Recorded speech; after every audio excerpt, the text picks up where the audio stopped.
Innal hamdalillah, segala puji bagi Allah Subhanahu wa taala. Nahmaduhu wa nasta'inuhu wa nastaghfiruh. Hanya kepada Allah Subhanahu wa taala kita memuji, kita meminta pertolongan serta bertobat atas dosa-dosa kita. Wa na'udzu billahi min syururi anfusina, dan kita berlindung kepada Allah Subhanahu wa taala dijauhkan dari keburukan diri-diri kita. Wa min sayyiati a'malina, dan kita berlindung kepada Allah Subhanahu wa taala atas segala perbuatan buruk-buruk kita. May yahdillahu fala mudhillalah. Barang siapa yang diberikan hidayah oleh Allah Subhanahu wa taala, niscaya tidak ada yang mampu menyesatkannya selama-lamanya. Wa may yudlil fala hadiyalah. Dan barang siapa yang disesatkan oleh Allah, niscaya tidak ada yang mampu memberikan hidayah selamanya. Asyhadu an la ilaha illallah haqqan. Saya bersaksi bahwa tidak ada yang patut disembah kecuali Allah dengan sejujur-jujurnya atau sebenar-benarnya. Wa asyhadu anna Muhammadan abduhu wa rasuluhu sidqa. Dan saya bersaksi bahwa Nabi Muhammad sallallahu alaihi wasallam adalah utusan Allah dengan sejujur-jujurnya. Qala Allah taala fi kitabil karim. Allah Subhanahu wa taala mengingatkan kita di dalam Al-Qur'an, ya ayyuhalladzina amanu taqullaha. Wahai sekalian orang-orang yang beriman, bertakwalah kepada Allah, tunduk dan patuhlah kepada Allah, takutlah kepada Allah dengan sebenar-benar rasa tunduk dan dengan sebenar-benar takwa. Wala tamutunna illa wa antum muslimun. Dan janganlah kalian meninggal dunia, janganlah kalian meninggalkan dunia yang singkat ini kecuali tetap berada di atas agama yang mulia ini. Allahumma salli wa sallim wa barik ala nabiyyina wa habibina Muhammad sallallahu alaihi wasallam. Amma ba'd. Jamaah Jumat yang semua dirahmati dan dimuliakan oleh Allah tabaraka wa taala. Insyaallah pada kesempatan yang berbahagia ini kita akan membahas tentang di antara penyesalan seseorang di akhirat kelak nanti. Penyesalan terbesar seseorang di akhirat kelak nanti. Ketika kita ingin masuk ke dalam surga Allah Subhanahu wa taala, tentu kita melewati satu jembatan yang namanya Sirat yang kita ketahui bersama. Dan jembatan ini lebih tajam daripada silet, lebih tajam daripada pedang, dan bahkan banyak pengaitnya, banyak durinya. Dan ada yang melewati jembatan tersebut masuk ke dalam surga seperti kalbar, seperti kilat. Dan ada yang melewatinya kareh, seperti angin. Akan tetapi naudzubillah, ada yang terjatuh ke dalam api neraka dan tidak tertolong lagi. Dan ketika seseorang sudah kembali di hadapan Allah Subhanahu wa taala, sebagaimana yang dijelaskan di dalam surah Al-Mu'minun, di antara orang-orang ada yang meminta kembali, Rabbirji'uni, wahai Rabbku, wahai Tuhanku, kembalikan aku ke dunia, la'alli a'malu salihan, untuk menjadi orang-orang yang soleh. Mereka menyesal, mereka minta kembali ke dunia untuk menjadi orang-orang yang baik. Baru mereka menyesal ingin berbuat amal soleh. Tapi apa jawaban Allah Subhanahu wa taala? Kalla, itu tidak mungkin terjadi. Sebagaimana dijelaskan di dalam surah As-Sajdah, orang-orang yang ahli maksiat, sering berbuat dosa di hadapan Allah, yang tidak punya rasa takut di hadapan Allah, ketika menghadap kepada Allah, walau tara idzil mujrimuna nakisu ru'usihim 'inda rabbihim. Ketika seseorang ahli maksiat, orang-orang yang berdosa, bersimpu di hadapan Allah Subhanahu wa taala, kemudian mereka meminta kepada Allah, Rabbana absarna. Ya Allah, saya sudah melihat orang-orang yang disiksa di dalam api neraka. Saya sudah melihat kebenaran. Baru mereka menyadari kebenaran itu. Farji'na, ya, Rabbana absarna. Saya telah melihat, wa sami'na, dan saya sudah mendengar orang-orang yang disiksa di dalam api neraka. Orang-orang yang berteriak. Mereka sudah mendengar keputusan Allah Subhanahu wa taala. Farji'na na'mal solihan. Kembalikan aku ke dunia untuk menjadi orang-orang yang soleh. Tetapi tentu itu semua tidak akan terjadi. Ini adalah di antara penyesalan seseorang ketika di akhirat kelak nanti. Tetapi dalam hadis yang sahih, Rasulullah sallallahu alaihi wasallam bersabda, la'lamanna aqwaman min ummati. Rasulullah sallallahu alaihi wasallam telah mengetahui suatu kaum dari umatnya, ya'tuna yaumal qiyamah, datang pada hari kiamat, bihasanatin amthali jibali tihamaha bidha. Datang di hari kiamat dalam keadaan membawa pahala kebaikan-kebaikan sebesar gunung Tihamah. Menurut beberapa riwayat, gunung Tihamah ini terbentang di Jazirah Arab dan panjangnya sekitar 2400 km. Dia membawa pahala sebesar gunung tersebut. Bidha yang sangat putih. Jadi dia bawa pahala sholatnya, dia bawa pahala puasanya, dia bawa hafalan Qur'annya, dia bawa sedekahnya, dia bawa segala kebaikan-kebaikannya sampai sebesar gunung. Akan tetapi apa yang terjadi? Fayaj'aluhu Allahu azza wa jalla haba'an manthura. Kemudian Allah Subhanahu wa taala menjadikannya seperti debu beterbangan. Allah tidak anggap kebaikan-kebaikannya. Seperti haba'an manthura, seperti debu. Maka pada saat itu seorang sahabat yang meriwayatkan hadis ini bertanya kepada Rasulullah sallallahu alaihi wasallam yang bernama Thauban, "Ya Rasulullah, sifhum lana jallihim lana allan nakuna minhum wa nahnu la na'lam." Sifati mereka wahai Rasulullah. Sifati mereka. Jelaskan kepada kami siapa mereka itu yang membawa sebesar gunung pahala, ya pahala sebesar gunung Tihamah, kemudian Allah tidak anggap kebaikan-kebaikannya itu. Maka Rasulullah sallallahu alaihi wasallam melanjutkan sabdanya, "Ama innahum, sesungguhnya mereka itu ikhwanukum, saudara kalian, wa min jildatikum, dari golongan kalian, dan saking solehnya ini orang, wa ya'khuduna minal laili kama ta'khudun."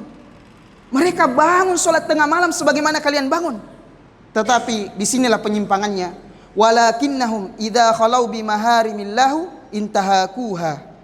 Jika dia kesendirian, dia punya kesempatan untuk berbuat dosa, berbuat maksiat di hadapan Allah, dia tidak punya rasa takut kepada Allah.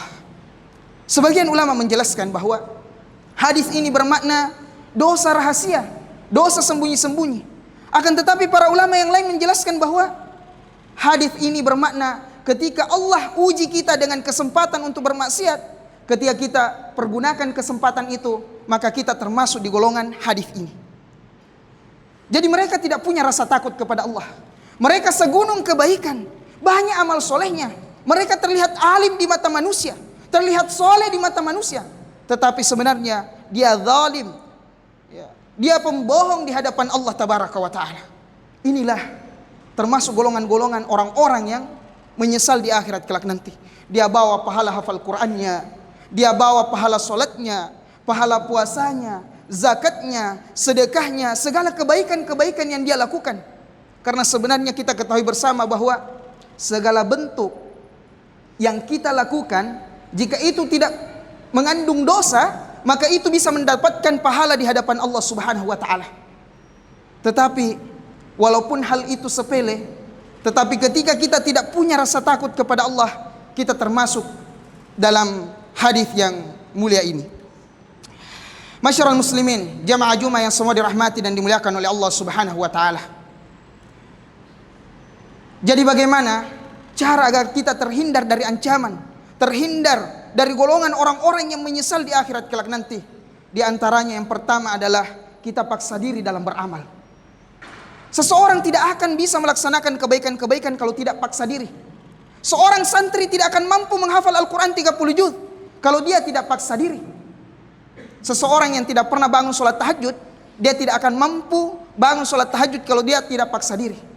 Seseorang yang tidak pernah bersedekah 100.000, dia tidak akan mampu kalau dia tidak paksa diri. Dan seseorang yang tahu bahwa itu adalah dosa dan masih tetap dilakukan, itulah orang-orang yang kalah dengan hawa nafsunya. Sebagaimana Ibnu Qayyim Al-Jauziyah rahimahullah ta'ala pernah mengatakan, yang maknanya bahwa seseorang yang mengetahui bahwa itu adalah dosa, tapi dia tidak mampu meninggalkannya, maka dialah orang-orang yang kalah dengan hawa nafsunya. Dan seseorang yang mengetahui bahwa itu adalah kebaikan, Dia tahu bahwa menghafal Quran itu adalah kebaikan, tapi dia tidak berusaha untuk paksa diri untuk menghafalkan Al-Quran, maka dialah orang-orang yang kalah dengan hawa nafsunya. Jamaah Jumat yang semua dirahmati dan dimuliakan oleh Allah Subhanahu wa taala. Mungkin kita sering membaca satu surah di dalam Al-Quran yang di dalamnya ada ayat fa amma man khaffat mawazinuh. Orang-orang yang sedikit, yang ringan timbangan kebaikan-kebaikannya, fa ummuhu hawiyah, maka baginya neraka. Jadi orang yang masuk ke dalam surga adalah orang yang banyak kebaikan-kebaikannya dan benar kebaikan-kebaikannya serta ikhlas. Dan orang-orang yang terancam kepada neraka bukan orang-orang yang tidak punya amal. Ada amalnya tapi sedikit. Dia tidak pernah berusaha untuk memperbanyak amalnya di hadapan Allah Subhanahu wa taala. Ketika alhamdulillah kita berusaha memperbanyak amal soleh kita, kita jaga amal-amal itu. Kita jaga kebaikan-kebaikan itu. Dengan apa? Berusaha menghindari dosa-dosa. Ada orang atau tidak ada orang, kita takut kepada Allah Subhanahu wa taala. Dilihat orang atau tidak, kita punya rasa takut kepada Allah Subhanahu wa taala. Kita tidak berani melangkahkan kaki ini ke tempat-tempat maksiat. Kita tidak berani menjadikan tangan ini melakukan kemaksiatan, lisan ini melakukan kemaksiatan, walaupun tidak dilihat orang. Kenapa? Karena kita takut kepada Allah Subhanahu wa taala. Semoga kita termasuk orang-orang yang bukan menjadi golongan orang-orang yang menyesal di akhirat kelak nanti. Aqulu qouli hadza wastaghfirullah li wa lakum wa lisairil muslimina wal muslimat fastaghfiruhu wa atubu ilaih innahu huwal ghafurur rahim.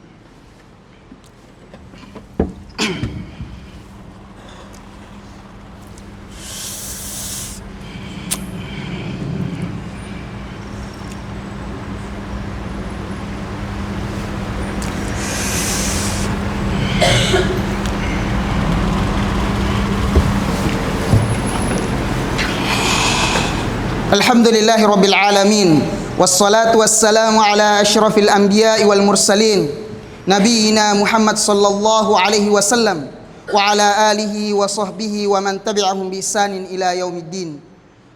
Amma ba'd. Pada khutbah yang kedua ini, marilah kita memohon kepada Allah Subhanahu wa taala menundukkan kepala dan mata hati kita, dan kita yakin bahwa setiap doa-doa tulus kita ini akan diijabah oleh Allah Subhanahu wa taala. Allahumma ghafir lil muslimina wal muslimat wal mu'minina wal mu'minat al ahya'i minhum al amwat innaka sami'un qaribun mujibud da'wat ya qadiyal hajat. Allahumma la tada' lana fi maqamina hadza dhanban illa ghafartah. Ya Rahman, Ya Rahim, kami sungguh-sungguh memohon kepadamu, sekiranya ada yang datang di masjid ini dengan membawa dosa-dosa, mohon engkau hapuskan dosa-dosanya sebelum meninggalkan masjid ini, Ya Rahman. Wala hamman illa farajta, jika sekiranya ada yang datang di masjid ini dengan membawa kegelisahan-kegelisahan, mohon engkau tenangkan hatinya sebelum meninggalkan masjid ini, Ya Rahman. Wala hamman illa farajta wala yasiran illa yassarta, jika sekiranya ada yang datang di masjid ini dengan membawa kesulitan-kesulitan dunia, mohon engkau berikan jalan keluarnya, Ya Rahman. Wala maridun illa syafaita, jika sekiranya ada yang datang di masjid ini dengan membawa penyakit, baik penyakit jasad maupun penyakit hati, mohon engkau sembuhkan penyakitnya, Ya Allah. Bersihkan hatinya, Ya Allah, dan berikan umur panjang dalam keberkahan, Ya Rahman. Ya Rahman, Ya Rahim, kami sungguh-sungguh memohon kepadamu, sekiranya engkau memberikan kami keturunan yang soleh-soleha, hafidh-hafidhah, da'i-da'iyah, alim-alimah yang senantiasa mendoakan kami ketika kami sudah meninggal dunia, Ya Allah. Muliakan kami dengan Al-Quran, Ya Rahman. Allahumma ansuril ikhwanana al-mujahidina fi kulli makan. Ya Rahman, bantulah perjuangan saudara-saudara kami dimanapun mereka berada, Ya Rahman. Ya Rahman, Ya Rahim, kami sungguh-sungguh memohon kepadamu, sekiranya di akhir hayat kami engkau memberikan kami kesempatan untuk bertobat, kesempatan untuk mengucapkan kalimat la ilaha illallah, dan panggillah kami dengan panggilan kasih sayang. Ya ayyatuhan nafsul mutmainnah, irji'i ila rabbiki radiyatan mardiyah, fadkhuli fi ibadi wadkhuli jannati. Ya Rahman, Ya Rahim, kami sungguh-sungguh memohon kepadamu, sekiranya engkau memasukkan kami semua ke dalam surgamu, Jannatul A'la, surga yang paling tinggi, Jannatul Firdaus, bersama nabimu di akhirat kelak nanti, Ya Rahman. Ya Rahman, kami sungguh-sungguh memohon kepadamu, segala kebaikan yang diminta oleh nabimu itu pun kami minta, segala keburukan yang diminta untuk dijauhkan oleh nabimu itu pun kami minta untuk dijauhkan. Maka terimalah doa tulus kami, Ya Rahman. Subhanaka rabbika rabbil izzati amma yasifun, wassalamun alal mursalin, walhamdulillahi rabbil alamin. Allahumma amin wa aqimis salah.